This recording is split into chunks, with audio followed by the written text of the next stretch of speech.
Over the last 2 years, there's been a significant increase in the number of families with children migrating through Mexico, and an unprecedented buildup of young refugees awaiting resolutions to asylum applications in Chiapas, Mexico's southernmost state.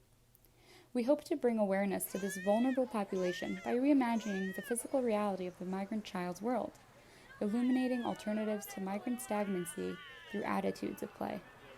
These families are being pushed from their homes in search of safety from assault, violence, extortion, and economic crises. Most migrant families in Mexico are coming from Central America, but increasing numbers are hailing from the Caribbean, West Africa, and Asia, with the goal of reaching the United States or settling anywhere that is safe along the way. With global migration on the rise, the Trump administration's response has been to enforce the third country asylum rule. This requires that migrants must first apply for asylum in Mexico, and to then be denied before finally applying within the United States. Mexico's asylum system was not initially prepared to manage this influx, which leaves migrants waiting in limbo for an average of 3 to 6 months, and even years longer than they should. The greatest proportion of children asylum applicants are between the ages of 3 and 5. This is an incredibly fundamental time for development and learning for the child, leading them to learn about themselves and how to interact with the world around them. Multiple studies have shown that the time before, during, and even after migration can traumatize the child. This kind of trauma and stress is considered especially harmful for this vulnerable group and can have long-term emotional, behavioral, and cognitive effects.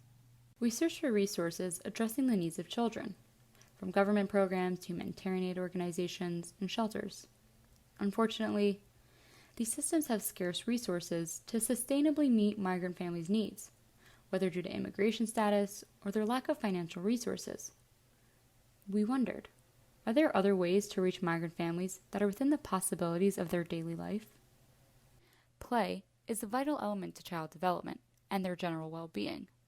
It's said that play is the work of children, and through it, it provides them the internal space to express confidence and ownership within the confines of environments in which they lack control. With the attitude of imaginative play, children can create a world that is made for them. Play not only provides momentary relief, but it also flips the meaning of imposed constraints on everyday life. So, we examined places in the city where migrants spend time waiting, the sites of stagnancy like the plaza, various hubs, the detention center, and shelters. We chose to examine traumatic elements and question how play could be introduced. The sites of stagnancy are collected to create a mental map, populating the remembered routes from the border and throughout Tapachula. Conventional understandings of time and scale have no meaning here. The journey is portrayed as a game board, leading from one memory to the next. We focused on some of these sites of stagnancy, beginning with the crossing of the Suchiate River by bridge or raft from Guatemala. The path continues on past Matapa, where a caravan was blocked by the National Guard.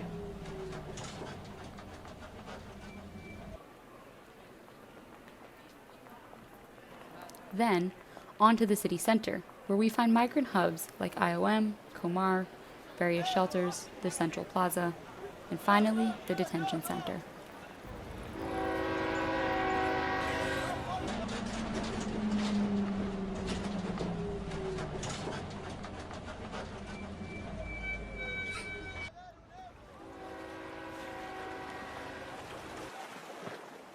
Sites of stagnancy are not inherently traumatic for children.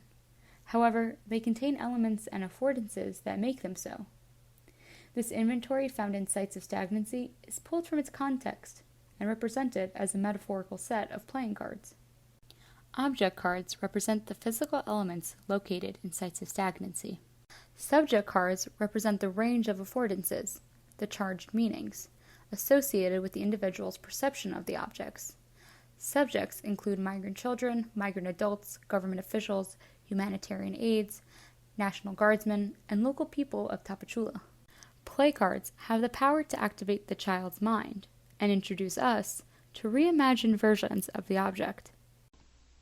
For example, the fence along the Rodolfo Robles Bridge is displayed on an object card.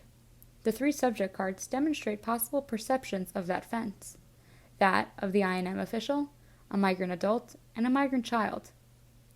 When the play card is thrown, it activates the yellow child card and introduces us to the reimagination of offense in a way that engages the migrant child waiting on the bridge.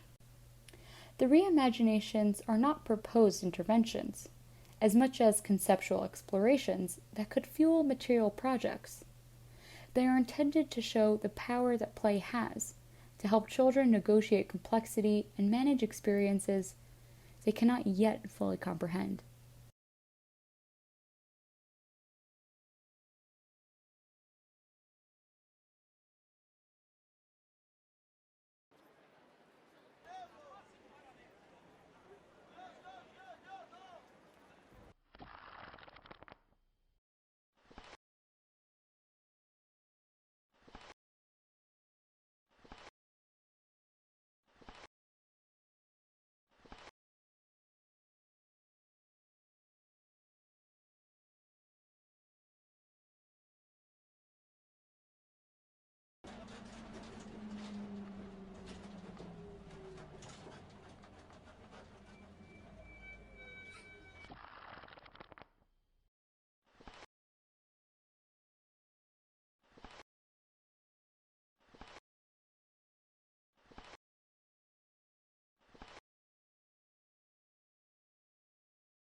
We posit these illustrations as a challenge to our conventional adult mentality, to question the current reality that is harmful to childhood growth and development.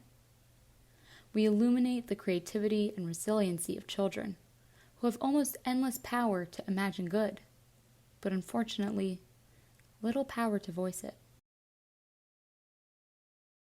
For children, experiences and memories of places occur on a different scale of time and space.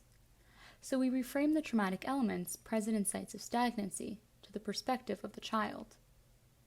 We hope to bring awareness to the impediments facing migrant families in Mexico by reimagining migration.